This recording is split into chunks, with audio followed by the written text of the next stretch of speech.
You're watching Griffon Sports Insider, presented by Spine and Sport Physical Therapy. Now, here are your hosts, Brett Easley and Ryan Menley.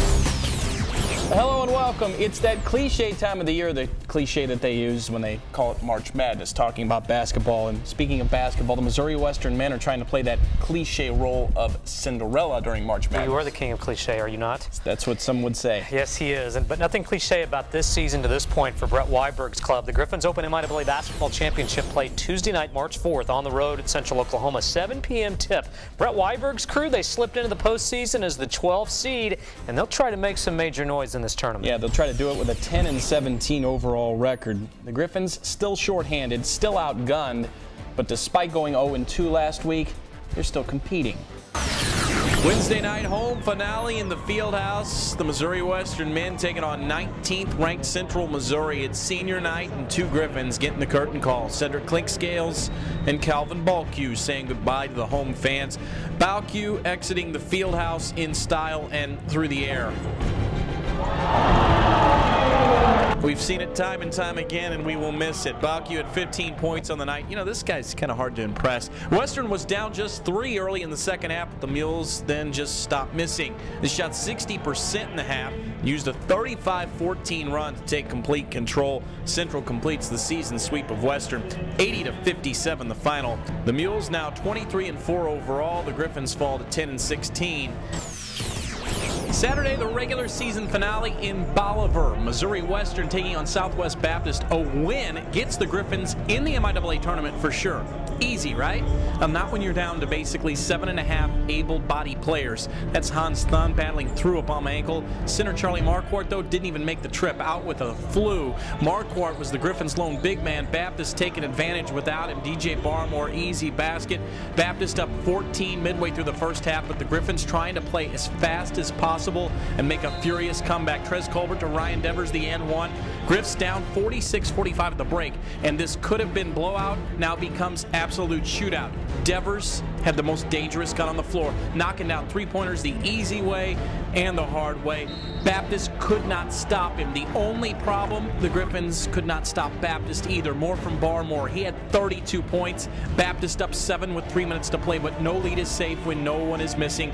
Devers not missing. He was 13 of 24 from the floor. He had 40 points on the night. Griffs down 93-89 with 3 minutes to play. Now, no one knew it at that time, but Washburn had just beaten Pittsburgh State in overtime, meaning the Griffons do clinch that spot in the MIAA tourney. Coach Partridge, he knew that from Twitter, but the team still thinking they have to win to get in, and senior Calvin Balkew doing everything he can to prolong his career. He had 18 points. Final 2 minutes, Western within 3, but Baptist continues to go to the rack. Rashad Brown-Peterson, he had 23 points. It's a 99-94 game. Final seconds, it's a 3-point game. Griffons with the ball, trying to tie it. Baptist somehow remembers how to play defense all of a sudden. Devers throws up a prayer, but it's short. Western drops a wild shootout, 100-97 the final. Now, no one's into moral victories around here, but this was a gutsy performance by a shorthanded, outgunned team and a spectacular 40-point effort by Devers.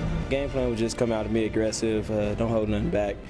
This could possibly have been our last game, so we just wanted to come out swinging. With where we're at, I thought we keep talking about character, and we're going to remember how we play more than the scoreboard at this time. And I thought the kids played hard, and they showed character tonight. Me and you right here, all right? We right here. So when you gonna dunk on somebody for real? This is serious. You've been dunking all year.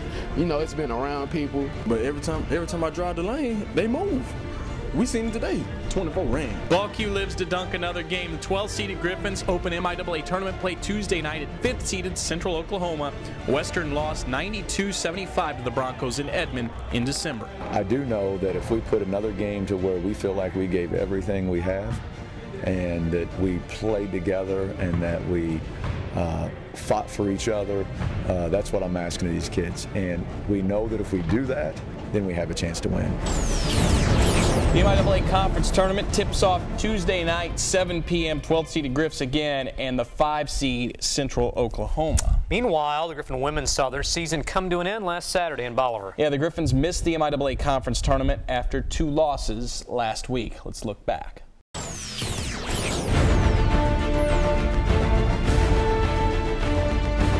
Wednesday night, a special night in the Fieldhouse, home finale for the Griffon women and the final home bows for 6 Griffon seniors.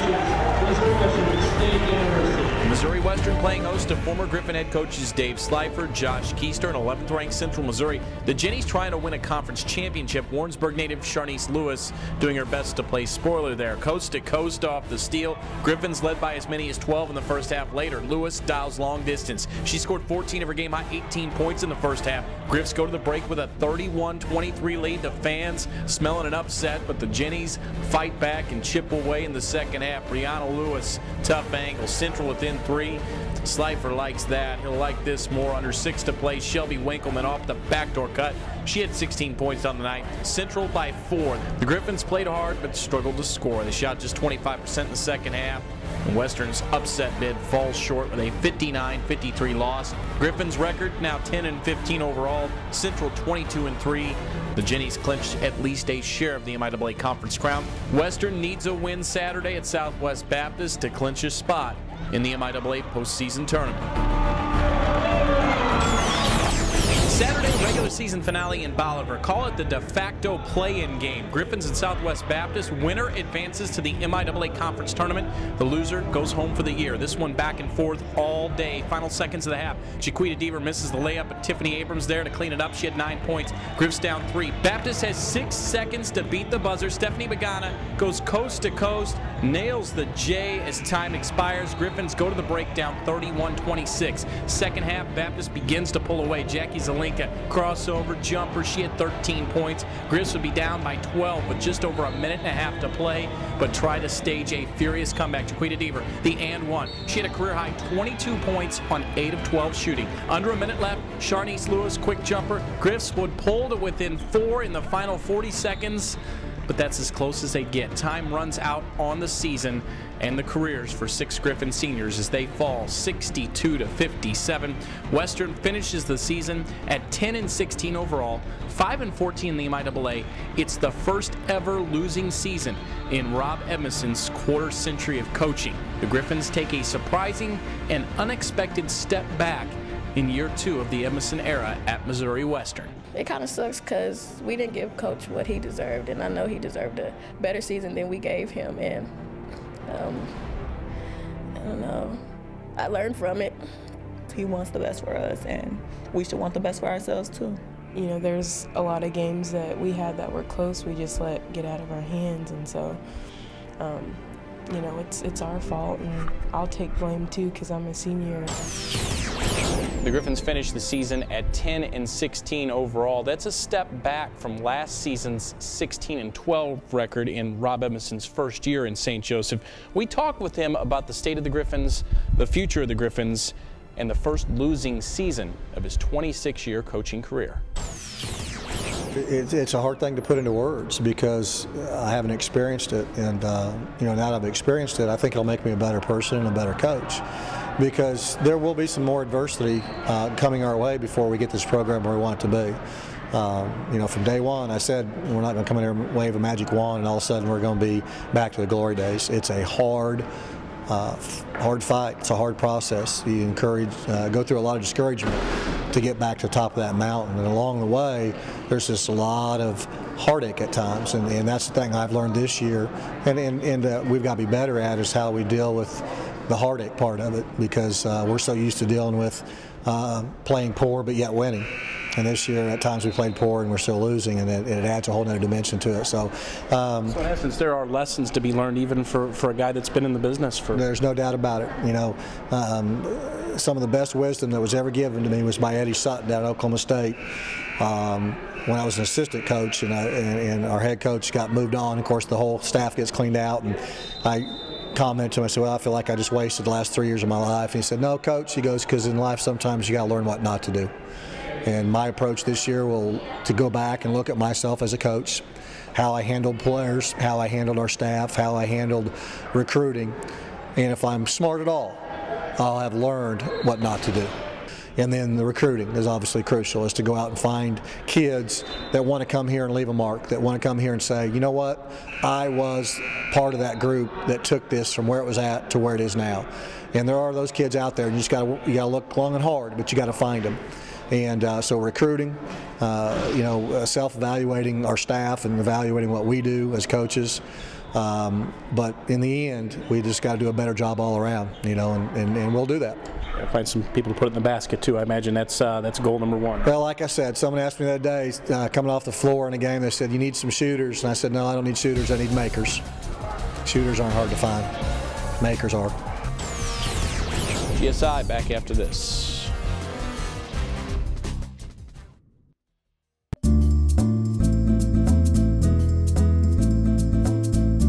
Power equals 2 times the gravitational constant times mass over the radius from the center of mass. What'd you say? Train like the pros and jump. Now David Bass is going to sling him to the ground, his second sack in this football game. Spinal sport treatment with Fred, his methods are extremely different from anybody I've ever been with because he takes your injury and breaks it down to a T. I came here right after I had my bone spur surgery for my left foot. He broke my body down, so he kind of went in and took it step by step from my hips down to my knees, to my calves, to my ankles, and fixed everything. I recommend Spinal Sport because of Fred. He has a passion for his athletes and getting people back to where they need to be. It's so hot, I had to have some Miller Lite. Well, what do you say to that? Here's what you say. The 28th Annual Heart of America Chili Challenge took place this past weekend at the St. Joe Civic Arena. More than 60 teams tried to put their best chili forward, with all the proceeds going to United Cerebral Palsy. Missouri Western football assistant coach Reggie Trotter is an annual fixture in this event with his Griffalicious chili, his name for it, not mine. Hey, it's pretty good. It's good enough for Trotter, has won ribbons for it in the past, but he's been shut out the last 4 years. And even though this is a great cause, Coach Trotter says he's in it to win it. Yeah, you usually do pretty well in these competitions, but you also get really mad if you don't win. Yeah, I get mad because this is dang good chili. Best chili in here. What's going to happen if you don't win or place today? I'm going to crush myself right on out of here angry. Well, he didn't win this year. He didn't even place, but the event traditionally raises more than $150,000 a year to UCP, so a great cause, and everybody wins. Welcome back. We're talking golf now. Missouri Western men and women scheduled to get the spring season rolling this month, Brett. Well, they're ready to play, ready to get outside, and if the snow ever goes away, which I think it will, the Griffons begin 2014 with a new coach and a new area and a new revamped program. Typically, college golf practices begin on the links. Go! But this is not your typical golf practice. It's definitely upped our ante a little bit. It's going to make me hit the ball really far. Well, you know what? Golfers are athletes too. Welcome to Missouri Western, where indoor complexes are golf courses too. We wanted to use the JISC, created driving range, atmosphere. It's a new approach by a new coach in a new era of Griffon golf. It's been different. When Greg Dillon came to Missouri Western from Colorado State Pueblo in the fall of 2013, he took over not one but 2 coaching jobs. You know, the tradition of Missouri Western golf, I was left with some pretty nice little squads. With the retirements of Jim Perry and Kathy Habermill, Dillon's first phase of business was to combine the men's team and the women's team into one collective unit. It's definitely kind of transformed into the Missouri Western golf team rather than the men's and the women. We're always together. It's definitely, our team morale has grown. Phase 2 was just to get the Griffons into the weight room. Anything that has to do with making their golf swings bigger. I mean, we're working on a lot of flexibility and just like loosening up muscles, but we're actually doing core lifts as well. So yeah, I think it's definitely going to help and hopefully hit the ball further. Phase 3, combat the typical Missouri winter by transforming the Griffon Indoor Sports Complex into a climate-controlled Pebble Beach. All right, maybe that's a stretch, but this one does come complete with driving range, putting greens, and eventually an actual course. We have a 9-hole course within the JISC so that we can place it right there where the Griffon is, in the middle of the JISC, but we can alter it every evening, move the pads around so that we can actually play golf. But after all the high-tech training and creative preparation, the Griffons still have to prove themselves between the markers on real grass in real conditions. We don't want them to play score. We don't want them to play swing. When we get out there on tournament day, we want them to play golf. And Dylan, a former PGA pro and 3-time Rocky Mountain Athletic Conference Coach of the Year, has high hopes for both squads in year one here in Griffon Nation. So our goal is getting into the NCAA regionals.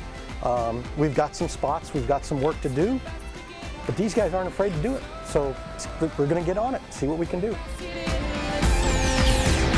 Both Griffon golf teams are scheduled to open the season on March 10th. Griffon tennis off to an 0-2 start this year, but so far the effort has been encouraging. Tom Smith's team took perennial power Rockhurst to the wire last week before falling 5-4.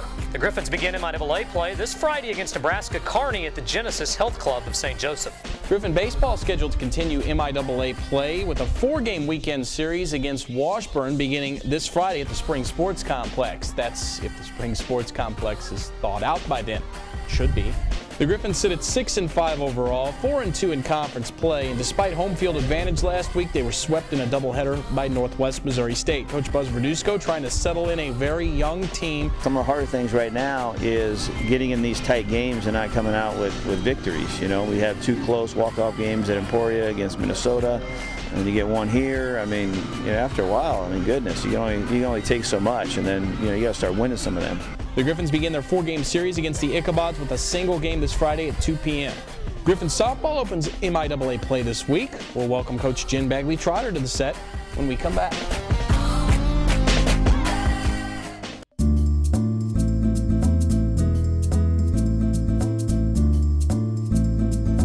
Sometimes I wonder if Elvis had hip pain. And if he did, I know I could have fixed it. And if I did, he'd still be alive today.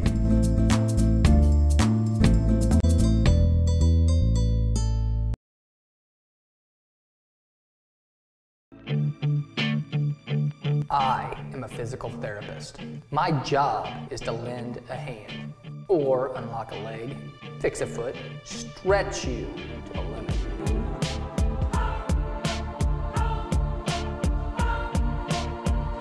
No matter the injury, I have got your back. I'm Brent Colgan. This is Spine and Sport.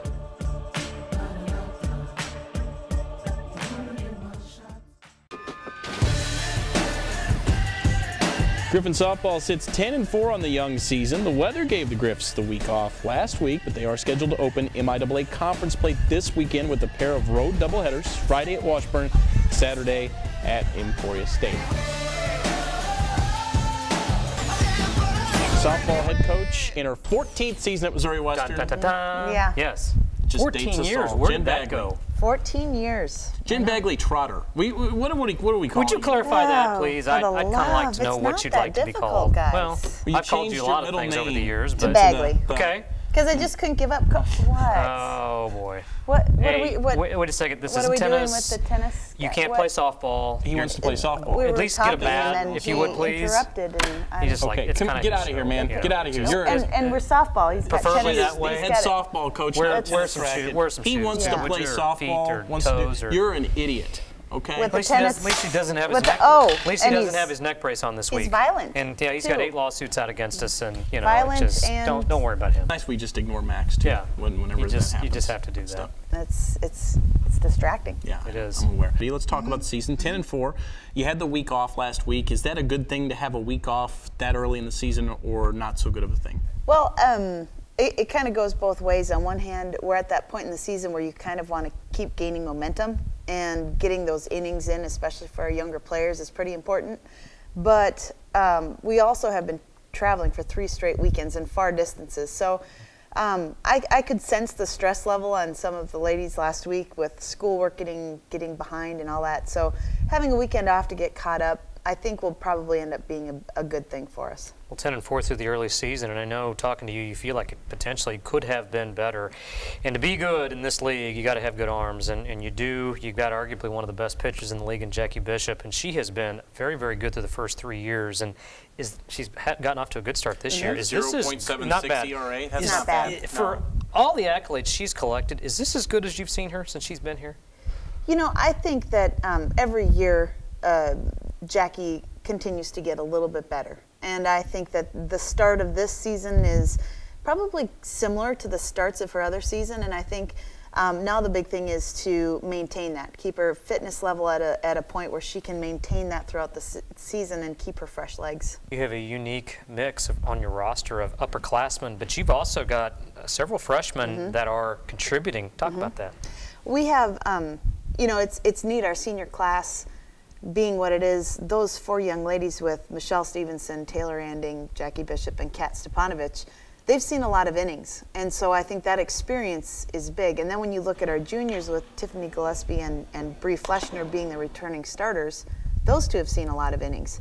And then we have a smattering, and then we drop off and we have freshmen. And I think with the 2 freshmen that we have in the starting lineup right now, Sydney Washington in left field and Morgan Rathman in center field, having that kind of seniority around them, I think is going to help them grow up faster, or at least I'm hoping that's the case. What do you expect this weekend with the start of MIAA play? 2 tough road doubleheaders at Washburn and then at a traditionally very good Emporia team. That's a good rival for you. Yeah, and Washburn traditionally is that team where we have to score a lot of runs in order to win. The culture of that program has changed with the coaching change, and now we're seeing some of the recruits come through from that coaching change. And so what kind of team Washburn is, we won't know until we roll up there on Friday, because we haven't seen them in any of our other tournaments. And of course, Emporia always poses a good battle, and they graduated their 2 seniors from the pitching mound. So they've got new pitching this year, which, you know, I guess we'll see what happens. I know you're an avid watcher of this show, and this is probably your favorite part. We're going into something called Easley's Tantalizing Trio. This is one of your favorite parts of the show, is it not? Without question. We're featuring, this is Burger Week. Build your own, however you'd like to do it.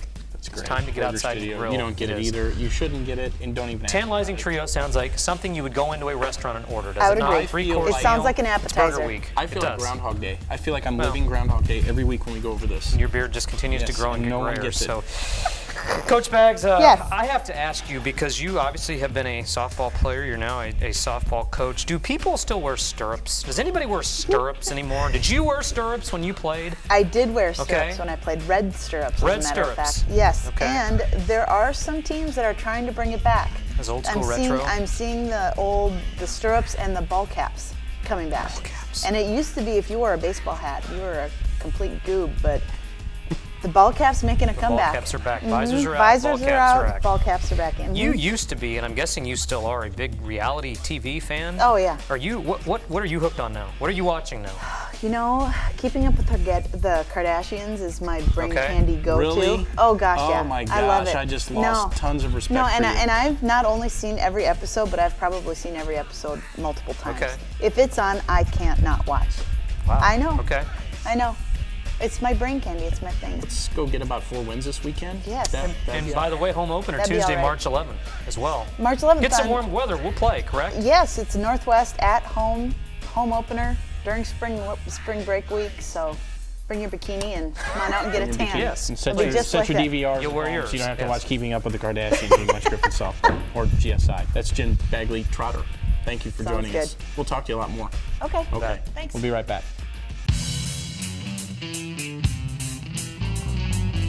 All right, we're here with Train Like the Pros with a couple of pros. We've got Grant Fink from the Cleveland Indian organization and Michael Schultz from the St. Louis Cardinal organization. You know, baseball players want to prevent injuries for a long season, and a common injury we see in baseball players is the oblique strain. Those abdominal muscles have to rotate with power in the hitting stroke and throwing. How do we prevent oblique strains? Well, it all starts with flexibility. Flexibility is the key, and here's what the guys are doing right now. They're doing a stretch where they're rotating their trunk, and their obliques are getting connected to their shoulders, to their lats. They're doing a pull there. Great shoulder stretch to get that to upwardly rotate with the obliques. Grant's doing a great stretch. Michael over here is doing the same stretch, trying to get the obliques to rotate. They would do the same stretch the other way because we want to be symmetrical in those obliques to create flexibility. The guys now are going to get up and they're going to get ready to do the other dimension of flexibility. You know, mobility is one side of the coin, stability is the other side. As these oblique muscles come into the pelvis, we want to prevent not only oblique strains, but those sports hernias, those groin strains. So So we first have to create the motion. Now we got to create strength to have power in that motion. So the guys are going to demonstrate a figure 8 medicine ball toss. They're going to do this in sync here, and as they lean into that, they throw into that. So now in slow motion, we're going to see how Grant here loads that hip. They rotate, and then with power, they rotate into their lead hip. It's very similar to their hitting mechanics when they rotate into their lead hip or their throwing mechanics. Rotation is the plane of power. And to prevent injuries, we've got to first have the flexibility, then we can develop that power. That's training like the pros at Spine and Sport.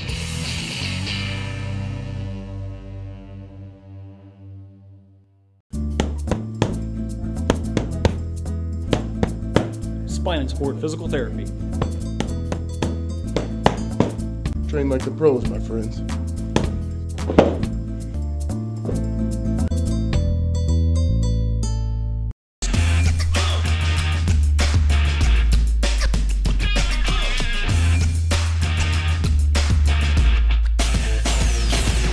TGIF, it is our spring version of our Paint It Gold Fridays, our Paint It Gold Blitz. Of course, we want Missouri Western fans to wear Griffon gear on Fridays, and guess what? Today is the day that you wear Griffon gear. Max Griffon on campus might come find you. A team of several folks on campus delivering goodie bags to offices, and if you were wearing Griffon gear, you got your picture taken. Oh, no, by the way, those goodie bags good too. A spring sports schedule in there, a Paint It Gold Friday pin, even a nice black and gold Missouri Western cookie. Of course, Max the Griffon, is he not the poster child for black and gold? Max is a hunter for people wearing Griffon gear, and you know what? He will find you. How special is that to get a visit from our very own Max Griffon? And guess what? If you don't wear black and gold, Max will find you too, and those results will not be good. It's laundry day. I'm sorry. Next Friday, next Friday.